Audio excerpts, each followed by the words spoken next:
बोलेंगे हम लोग? महाकाल का भक्त कौन कौन है? कहते हैं अकाल मृत्यु वो मरे जो काम करे चंडाल का, कि अकाल मृत्यु वो मरे जो काम करे चंडाल का। अरे काल भी उसका क्या बिगाड़े जो भक्त हो महाकाल का। तो महाकाल के नाम पे क्या कि बम बम बोल रहा है।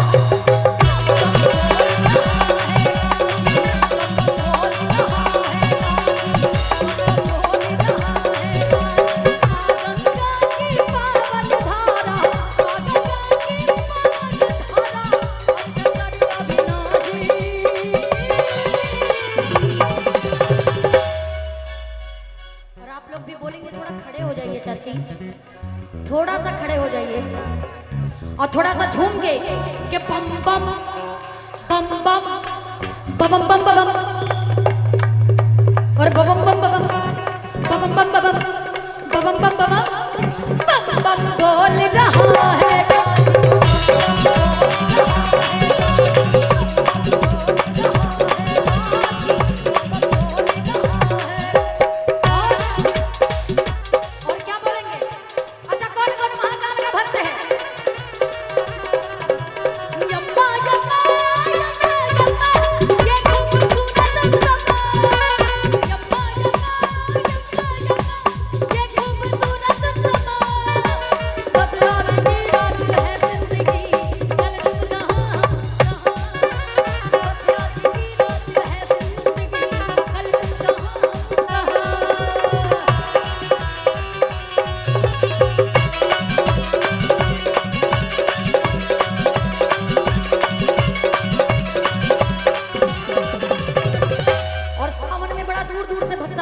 आते हैं ना, कहेंगे क्या वो सब दूर दूर से आवेला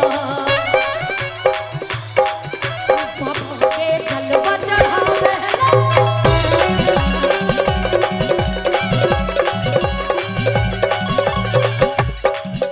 सब दूर दूर से आवेला भोला के जलवा चढ़ावेला। सब दूर दूर से आवेला भोला के जलवा चढ़ावेला। सब दूर दूर से आवेला भोला के जलवा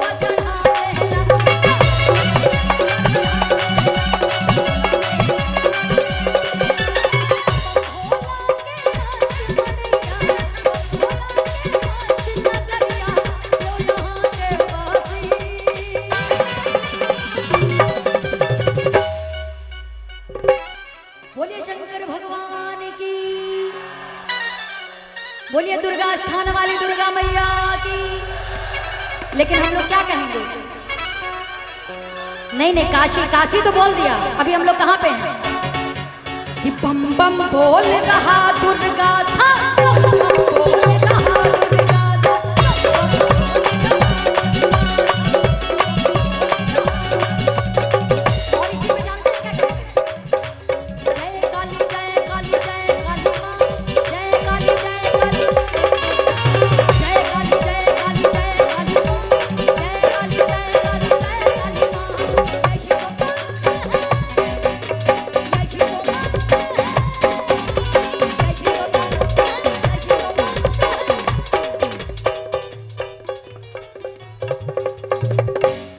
कोई डिस्टर्ब नहीं कर रहा भैया, कोई डिस्टर्ब नहीं कर रहा है ना?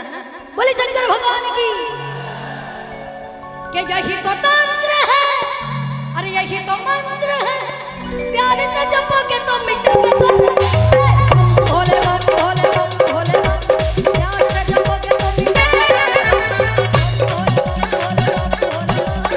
प्यार से जपोगे तो मिटेंगे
बोली बाबा भोलेनाथ की।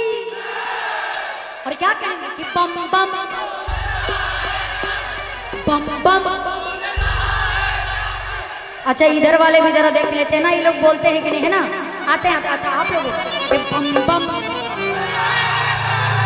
बम बम। अच्छा आप लोग भी बोल दीजिए, झगड़ा करने में आप ही लोग तेज हैं कि बम बम। इतना झगड़े जैसा आवाज नहीं लगा था। अरे बहिनी के बम बम के बम बम बोल रहा है काशी, बम बोल रहा है, बम बोल रहा है काशी, बम बोल रहा है।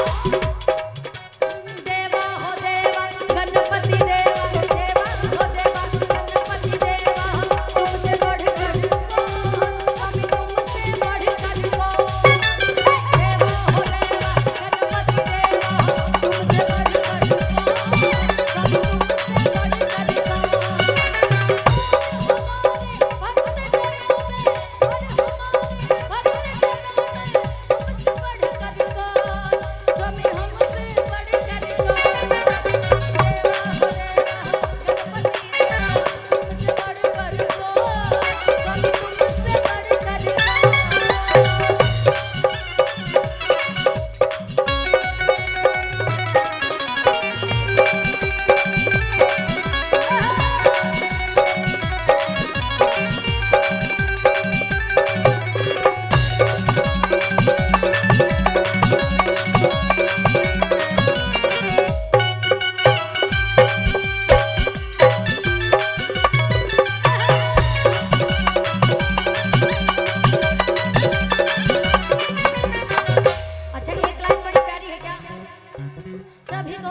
सभी को भांग का नशा है।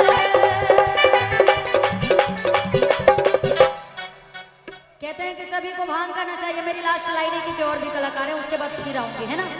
कि सभी को भांग का नशा है, मुझे तेरा नशा है। सभी को भांग का नशा है।